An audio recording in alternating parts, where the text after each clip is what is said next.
Hello, and welcome to this Miklix video where I'm going to show you how to defeat the boss called Morgott the Omen King in Leyndell Royal Capital in Elden Ring. As you probably know, bosses in Elden Ring are divided into 3 tiers. From lowest to highest, field bosses, greater enemy bosses and finally demigods and legends. Morgott the Omen King is in the highest tier, Demigods, and is found at the Elden Throne, suspiciously close to the Queen's Bedchamber in Leyndell Royal Capital.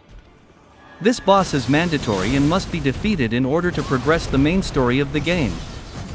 Considering the troubles I had getting past Morgott the Fell Omen back when I met him on my way into Stormvale Castle, I anticipated a difficult fight against Morgott, who is supposedly a tougher version of Morgott, being the king of omens and whatnot.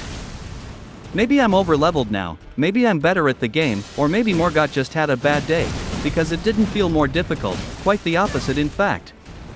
I actually found it to be a really fun fight against a boss where it felt like I had a chance to anticipate his moves and react appropriately. He has several long-range attacks and can close distances with his jumping attacks really quickly, similarly to Morgott, but most of them are telegraphed well and can be avoided by just never standing still. Especially his spear attacks are ridiculously delayed and it will take some practice to get the roll timing just right, but at least you can see them coming. At 50% health, he will do an explosion that I would advise you to stay clear of, and after that he seems to be faster and more aggressive. I don't think he actually gains new abilities, but he certainly becomes a lot more dangerous. I was really close to killing him on a couple of attempts, even on the first one, where one more hit from me would have finished the fight in my favor, but I always seemed to die just when he was very close to dying as well. Therefore, I decided to go for a less risky approach in Phase 2.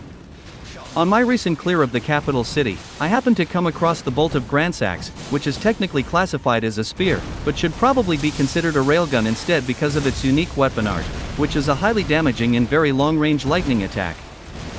It takes a while to wind up, but it really packs a punch and travels so fast that even enemies who tend to dodge arrows have a hard time not getting hit by this. I had been wanting to test it out on a major enemy, so Morgott actually came in quite handy. So basically, in Phase 2 I would just focus on avoiding his most dangerous attacks and then keep my distance while waiting for an opportunity to nuke.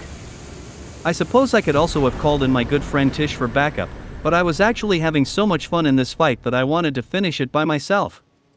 Well, myself with a legendary lightning shooting spear, but considering all the crap Morgott threw my way, I think that's only fair. And now for the usual boring details about my character.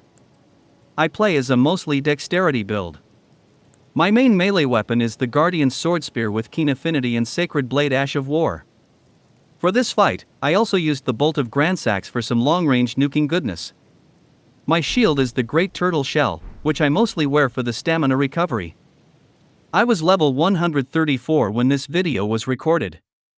I think I'm somewhat over-leveled for this content as the boss felt just a tad easy for a demigod, but was still a fun fight. I'm always looking for the sweet spot where it's not mind-numbing easy mode, but also not so difficult that I will be stuck on the same boss for hours. Anyway, this is the end of this Morgott the Omen King video. Thanks for watching. Check out the YouTube channel or miklix.com for more videos. You could even consider being completely awesome by liking and subscribing. Until next time, have fun and happy gaming!